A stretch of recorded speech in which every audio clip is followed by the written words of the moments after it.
Beyond Bulletproof by Mozzy. Mozzy seems to be one of the staples in the Sacramento hip hop scene. It seems he drops music in some form at least every 6 months. We've been impressed by Mozzy over the last few years. Can he continue to impress us?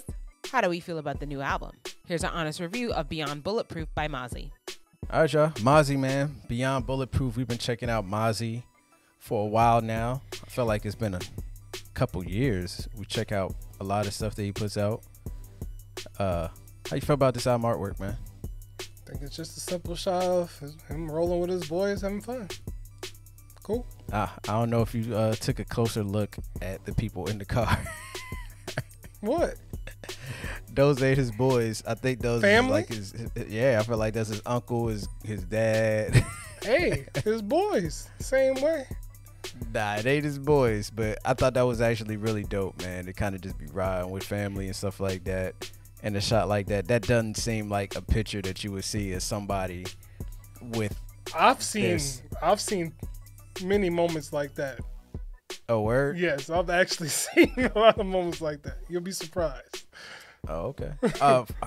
The flow of this project, man, I feel like it's just Mozzy. Just like it's Mozzy, what we're accustomed to from Mozzy. It's kind of like the type of gangster rap that if I'm gonna listen to gangster rap, I'll listen to, and also some storytelling, sprinkled throughout the project.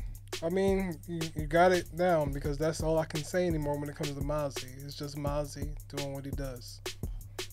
Highlights, man. Look, I got some highlights, man. So when Unethical and Deceitful came on, I was just like, this is an interesting story right here. Betrayed was actually really good. Boys and Men was dope as well. Can't Let You Go, I thought that was a dope way of flipping. Damn, I forgot whose song it was. Fabulous. There you go. Fabulous remake. Thought it was really dope. Eric Bellinger did what he did with that. Thought that sounded really good. The Homies Want to Know is also dope, as well as the big homie from the hood as well.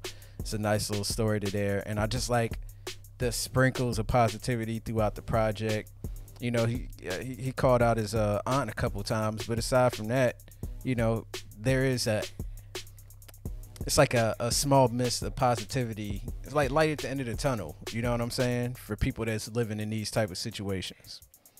Yeah, I thought Unethical and Deceitful was a really good way to start the album. I feel like every time I hear Mozzy, you get like that kind of grounded tone of perspective when it comes to his raps, and you really get in perspective with him, especially when he has the little doses of positivity here and there.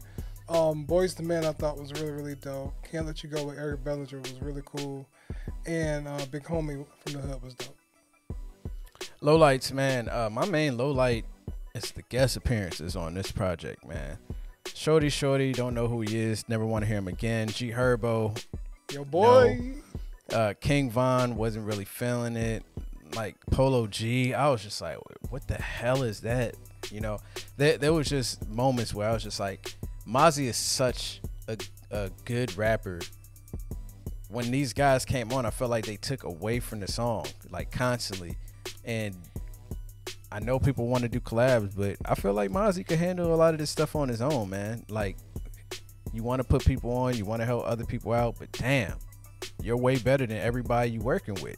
At some point, that becomes a problem. And I felt like that ended up holding the album down. When it comes to me, I feel like, I feel on the features weren't that really much to behold, especially G Herbo, because he came in and messed that whole song up. But when it's coming to me now, Mozzy, he's following the same, well, I won't say the same, but he's doing his thing, but it's coming to the point where there's really nothing much for me to gather from it no more, because I know what to expect when I hear Mozzy. I hear the heartfelt story from him. I hear it in his voice. I hear it in the lyrics. And then you get a dose of positivity here and there. And I just feel like it's just a little mix of the same thing when we get Mozzy here every now and then. I mean, if there's doses of that, like in Can't Let You Go and Big Homie from the Hood, where I'm like, okay, this is really dope. But for the most part, it's the same kind of formula when it comes to him. So I think that's starting to be a low light for me, because it's pretty much expected what you're going to hear when you listen to Mozzy. Yeah, man. Final thoughts. Mozzy is Mozzy, but I do agree with Ace on this one. It did feel a little bit familiar for the most part, aside from a couple songs. A lot of this felt familiar. The guest appearances were bad. I think Mozzy does more on his own. He does better by his own. Even the joint albums that he puts out, I think the joint albums aren't bad because he had the joint album with Gunplay. I just knew it was going to be bad, but Gunplay brought it. But these people that he's working with right here, the Polo G's, and it's like Polo G didn't even pop off when he thought it was. Everybody else was saying he was going to. I don't know who Shorty is. I just want to hear more of Mozzy, like just Mozzy, or at least Mozzy with reputable other artists like J-Rock, Crooked, like King Crooked. You know what I'm saying? Like people like that. If he's doing a song with Kendrick, that's cool too. He don't. I know him and Kendrick are like this. They ain't got to do a song together for me to know that. But I just want to hear him with better features if you're gonna do the features. You know what I'm saying? Yeah, man. For the most part, Mozzy's gonna be Mozzy, like we've been saying. There's nothing wrong with that. But from a musical standpoint, you know, I'm just wanting to hear a little bit more. His fans and himself, he's cool with his music, so there's nothing you want to change about the artist, but you know, it's just a little more of the same here. Final grade, man. Look, I'm gonna give Mozzy a dash. I feel like there's only a few songs for me to pull from this one. You know, I didn't feel like he took a step down as a rapper. I just felt like it was everything else surrounding the project that actually brought the project down. I'd like to hear more of him doing stuff on his own. Shout out to Mozzy, man. Keep doing your thing. Keep killing it. Yeah, I'm gonna have to give it a dash as well. Like I said, I really respect Mozzy as an artist because I feel like he keeps it real to himself, and he's always, you know, he's always has something to say. He always has a message, and that's what I like about Mozzy, is that because every time you listen to him, you're going to get something from him, whether you like the rapping style, the beat, or whatever like that. You're going to feel something from Mozzy, so that's what I will always respect.